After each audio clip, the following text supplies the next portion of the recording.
Go. Assalamu alaikum. Glad to be back again. If you're new, I'm Ifsah and this is Novera. Assalamu alaikum everyone. How are you today? Alhamdulillah, I'm okay.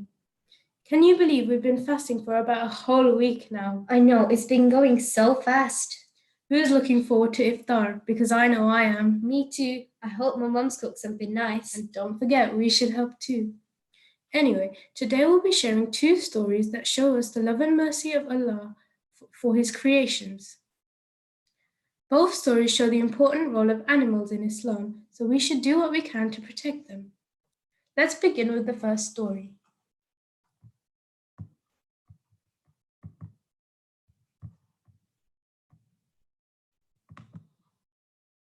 The Ark of Noon. Long, long ago, there lived a pious old man whose name was Nuh alayhi salam. He was a prophet of Allah. In those days, people did not follow the true path. They did not worship Allah. So Allah sent Nuh alayhi salam to these people to give them the message of truth. But they all refused to accept his call. He tried his best for a very, very long time, but no one, except for a few poor people, paid any heed to him. The rich people turned against Nuh alayhi salam and tried to harm him. So he prayed for Allah's help, and Allah heard his prayers and asked him to build an ark. He told him that a great flood would come, which would be a punishment for bad people.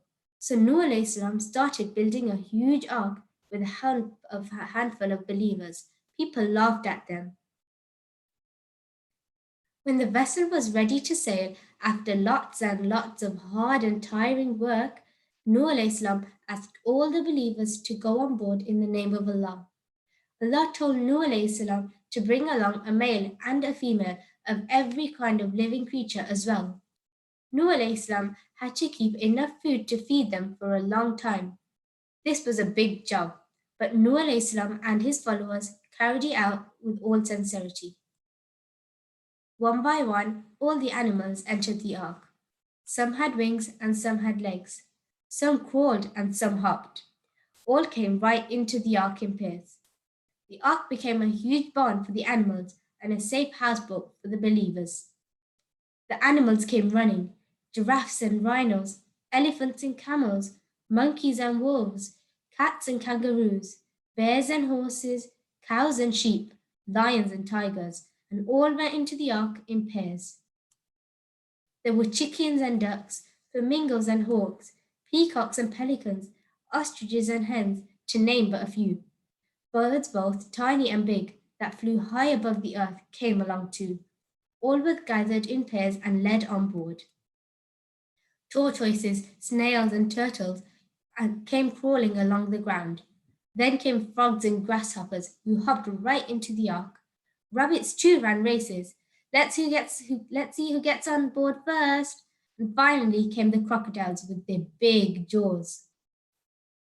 No sooner had all the creatures come on board, and the supplies had been stowed away, than black clouds began to cover the sky. First there was a drizzle, then the rains came. More and more rain fell each day. Day after day, rain and more rain. The whole world seemed to be dark. It became darker and darker, with strong winds blowing from every side, and water rising in huge waves as far as the eye could see. Allah commanded the floodgates of heaven to open and the ground to crack open, so that a fountain of water came shooting up. The rivers overflowed, and the water fell in torrents. The ark rose and fell on waves as tall as mountains. More and more water came till the valleys were filled. The trees were covered by the waters. The hills disappeared, and the mountains themselves sank out of sight. The world was like an enormous sea. The only thing one could see was water everywhere. Far down below, all those who had paid no attention to the call of the Prophet Nuh alayhi salam and remained on land were drowned in the mighty flood. With the rain hammering on the roof and the great wind that roared all around, the ark went on sailing amidst the waves. The thunder rolled and the lightning flashed from the angry skies. Everyone on board was very frightened, but Nuh alayhi salam kept praying to his Lord for his mercy at this great moment of trial. When the flood had reached its peak, Allah commanded the earth to swallow up its water and sky to hold back the rain. The water began to dry up. The rain had stopped. The clouds began to part. As the level of the water began to go down, the mountain peaks began to rear up out of it. The ark was the ark was caught by the peak of Mount Judy in a land now known as Turkey and rested upon it. The Prophet Nuh alayhi salam and the believers who were with him thanked Allah for saving from them such a devastating flood. Everyone happily came out of the ark. The animals were led to safety. Nuh alayhi salam prayed, Lord, let my landing from this ark be blessed, for you alone can make me land in safety. In this way, Allah made the flood of the ark and the ark of Nuh alayhi salam a sign and a warning for future generations. Thank you, Novera.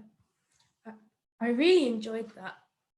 One thing I learned from the story is that Allah will always protect those who do good from harm. Yes, I agree. Allah will save us from disasters, just like He did with Nuh alayhi salam. Allah asked Nuh alayhi salam to protect animals, and so we should try our best to protect them too.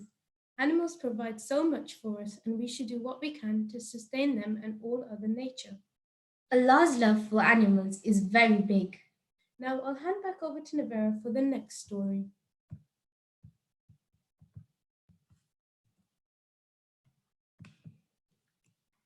Tale of a Fish.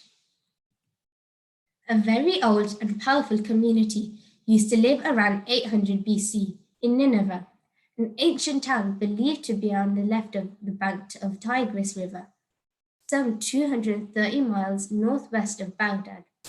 Allah sent the Prophet Yunus alayhi salam to this community to guide them onto the right path. The Prophet Yunus alayhi salam did as Allah said and went to these people. He gave them his message and warned them to turn away from their wickedness.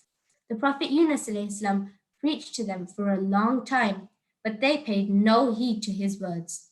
When he realized that they intended to continue on the wrong path, he warned them about how bad their actions were and that in the end they might be made to suffer. Angry and despairing, the Prophet Yunus alayhi salam left these people. The Prophet Yunus alayhi salam moved out of the city and headed towards a seaport where there were ships tied up, waiting to sail. One the Prophet Yunus alayhi salam found was due to sail to a far-off land. He boarded the ship. As soon as it was out at sea, the sky grew dark and there was a terrible storm. The fierce wind began to whip the water against huge waves which crashed against the hull of the ship. As the storm grew worse, the waves became like towering walls of water which came crashing down on the ship's deck. The sailors worked with all their strength to try to keep the ship on course. They even threw some of the cargo overboard to make the ship easier to control. But the ship's strong timber seemed as thin as a matchwood in the teeth of the storm. Soon they knew it would break up and they would all drown. Thinking their ill luck was due to some slave having run away from his master, they drew lots to find the runaway and hurl him overboard. The name of the Prophet Yunus alayhi salam was picked out of the draw, so he was forced to jump from the ship. As he struggled in the water, gasping for breath, a great whale appeared out of the depths of the sea and swallowed him up. The fish that swallowed the Prophet Yunus alayhi salam may have been a sperm whale. Such whales are known to visit the eastern Mediterranean Sea. With their large throats, they can swallow the body of a man whole. Suddenly, the Prophet Yunus alayhi salam found himself in the dark, damp insides of the fish. He had not drowned. He was still alive. Now the Prophet Yunus alayhi salam realized that he had left the people of Nineveh too early without completing the task Allah assigned to him. As a rule, once it became clear that a nation had rejected Allah's message, the Prophet who had been the bearer of that message was commanded by Allah to leave, but only if he had done his very best to reform his hearers. Then Allah punished the erring people as a mark of his wrath. But the Prophet Yunus ﷺ had not waited for Allah's order. He had simply gone away, leaving the people of Nineveh to their doom. When the Prophet Yunus ﷺ realized his mistake, he cried from the depth of darkness, "There is no God but you. Glory be to you. I have done wrong." Allah heard his prayers. The Quran says if he had not said that he was sorry and glorified Allah in his prayers, he would have stayed in the belly of the fish till the day of judgment. The fish, by the command of Allah, swam close to the land and brought Prophet Yunus ﷺ safely onto the beach, where he found himself under a tree called Yaqtin. It shaded him from the heat of the sun while he recovered from his ordeal. It also gave him delicious fruit full of juice to quench his thirst. The Prophet Yunus ﷺ then returned to his people and preached to them again.